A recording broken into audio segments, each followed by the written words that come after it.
Zofal, instrumento hecho de cuerno de carnero, se usaba en las ceremonias para anunciar el año nuevo con un llamamiento al arrepentimiento. También se lo usaba para anunciar la luna nueva y las convocaciones relacionadas con Génesis capítulo 22, cuando Abraham sacrificó un carnero en lugar de su hijo Isaac.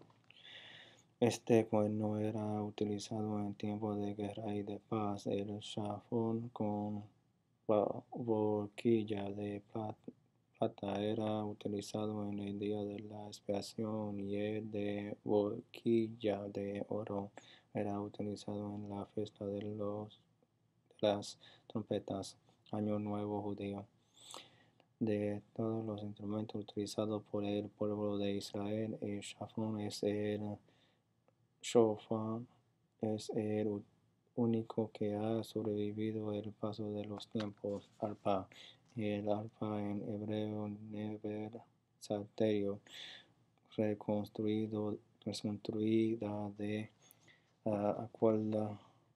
acuerdo a descripciones mosaica antigua. Disponible el instrumento en la foto dada del siglo. David tocaba la lira en hebreo kinor. Ante Saúl, el kinor es otro instrumento de cuerda parecido al arpa, que constaba de 10 cuerdas que se tocaba con un plectrón, una pieza de cada para tocar las cuerdas. Según Josefo, un historiador judío del primer siglo, como podemos apreciar en las fotos, este modelo de arpa no tiene mucha similitud con las arpas de nuestra época, y tampoco hay seguridad de que esta reconstrucción sea completamente fidedigna. No hay suficiente dato arqueológico. Lira de Ur.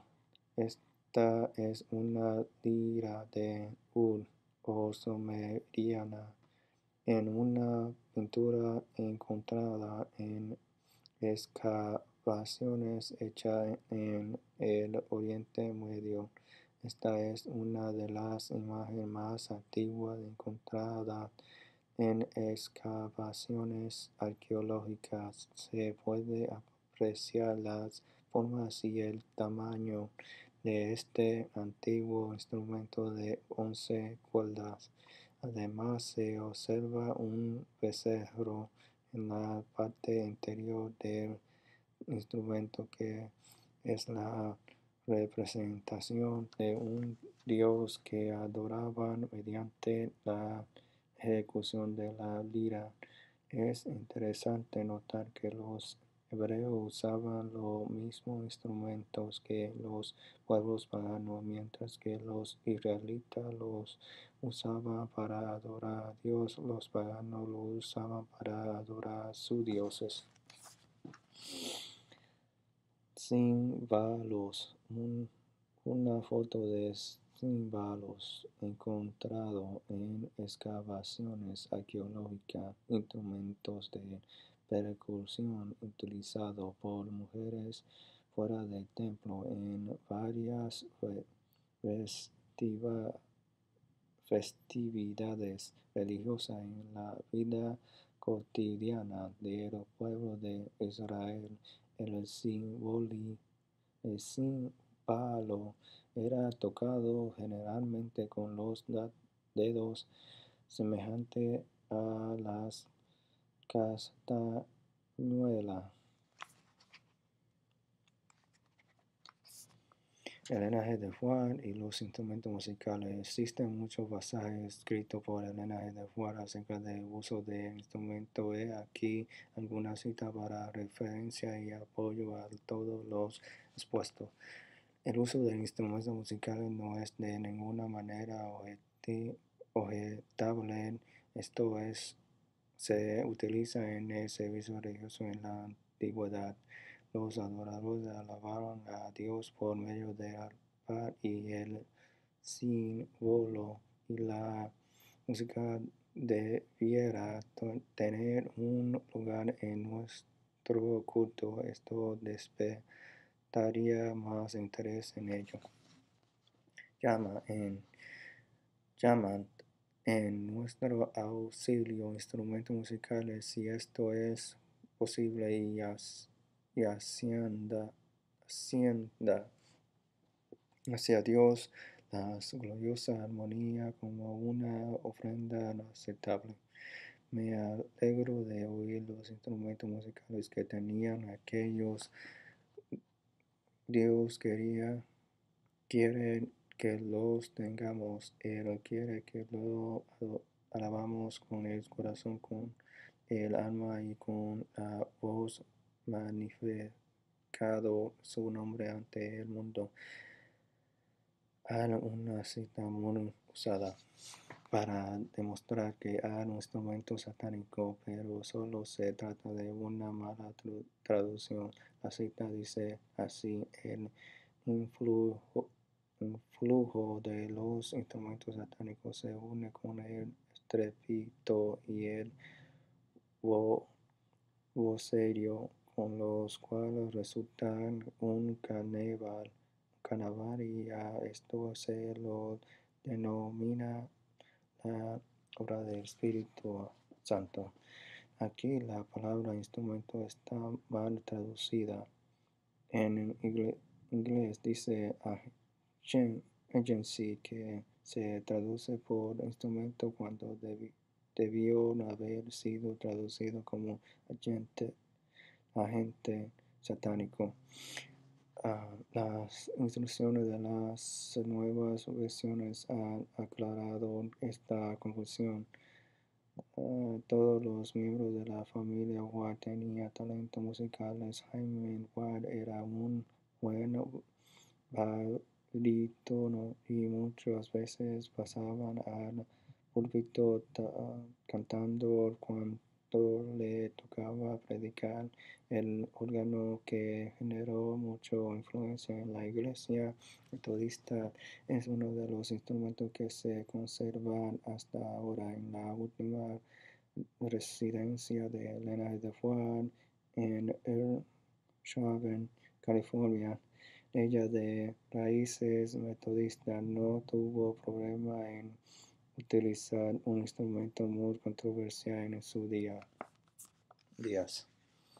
Durante toda la historia eclesiástica ha habido siempre movimiento que quiere asignar a objetos inertes ciertos poderes que los instrumentos en sí no tienen, aunque no hubo ninguna objeción al uso de instrumentos durante el primer siglo de la historia eclesiástica.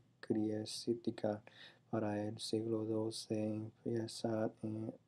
empieza a condenar ciertos instrumentos musicales dentro de la liturgia, y no sé hasta el año 170 cuando el Papa Vitaliano introdujo el órgano en la Iglesia Católica. Antes de la introducción del órgano, el canto gregoriano monotónico sin partitura, y que en sus primeros años era ejecutado a capella, era la música de los templos católicos. Martín Lutero y Calvino, dos grandes reformadores de la Iglesia protestante, siguieron dos líneas opuestas respecto del uso de los instrumentos en la iglesia, mientras que el rabino prohibió el uso de instrumentos en la adoración. Martín Lutero no solo utilizó los instrumentos tradicionales de su tiempo, sino que además se dedicó a mezclar música popular que requerían otros instrumentos no utilizados hasta que la fecha en la iglesia para poder hacer llegar al pueblo con el mensaje de Dios. A pesar del paso de los siglos, ha quedado el estigma de que los instrumentos son creación de Satanás y no deberían ser utilizados dentro del templo. Por ejemplo, los cristianos ortodoxos de Europa de este cantar sin música ni instrumento en sus catedrales y monasterios. En la segunda mitad del siglo XX, los cristianos conservadores de los Estados Unidos originaron y se convirtieron en verdaderos adalides de la idea de que la guitarra electrónica y la batería pertenecen a esta clase de instrumento diabólico.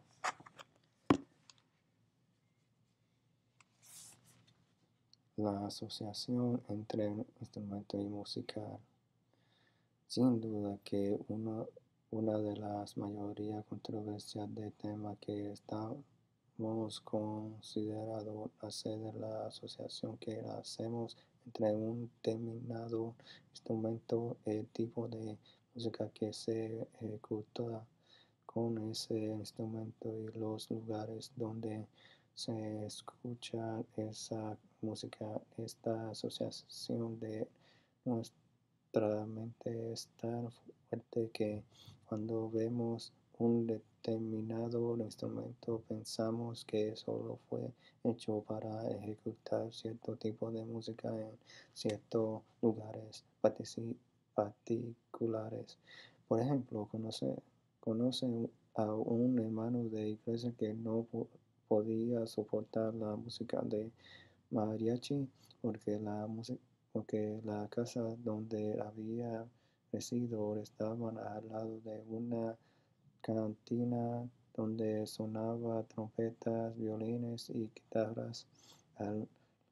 Al sol de esa clase de música, esta relación entre el instrumento y la música de una cantina, un ambiente promiscuo donde su padre alcohólico bebía, era fuerte, era inevitable, así que cada vez que escuchaba música de mariachi en la iglesia no podía soportarla.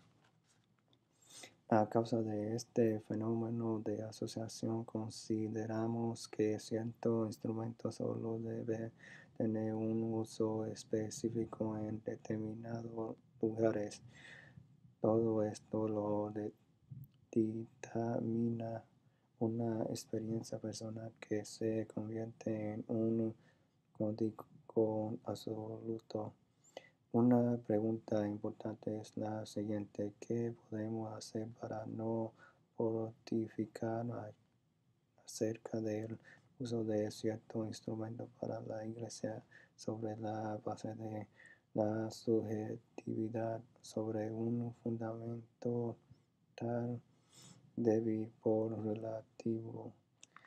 Todos tenemos que aprender que una mala experiencia personal con cierto instrumento no puede ser la regla para toda la iglesia. Tengo que aprender que no todo ha sufrido el mismo trauma que yo y que a muchos no les afecta para nada el uso de cierto instrumento con fines religiosos. Por lo tanto, debo aprender a tolerar cierto instrumento, debo aprender que otros pueden adorar en espíritu y en verdad con cualquier instrumento.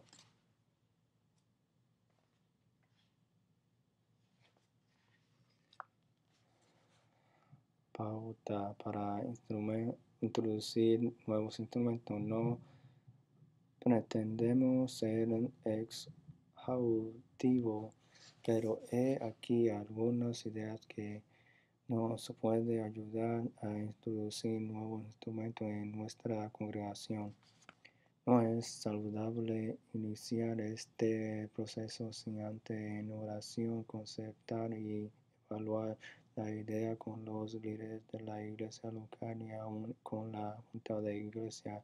Asegúrese de que la mayoría de los miembros, si no todos, participen de todo el proceso para que nadie diga que no se le dio oportunidad de participar en la decisión. No es sabio que solo 2 o 3 personas manejen este asunto, aunque sean ancianos o aún el mismo pastor. En el consejo de muchos está la sabiduría. Asegúrese de que antes de introducir un nuevo instrumento haya un periodo de información precisa, educación. Así se evitarán sorpresas y reacciones negativas.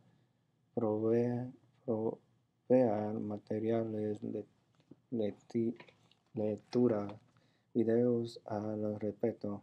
Durante este periodo educativo, mencione las falacias del sutil criterio de la asociación que vimos en este capítulo.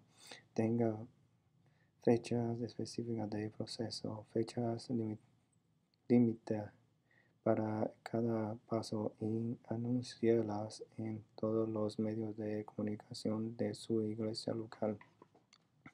Sea paciente con los críticos. Innovar siempre implica esfuerzo, críticas y un periodo de adaptación. Sin embargo, los problemas muchas veces se agudizan cuando el proceso no se maneja con un espíritu cristiano. Por sobre todas las cosas, guíen este proceso con un espíritu de amor y de comprensión. No hay que dejarse llevar por las emociones, porque esto no conducirá a nada positivo. No debemos ser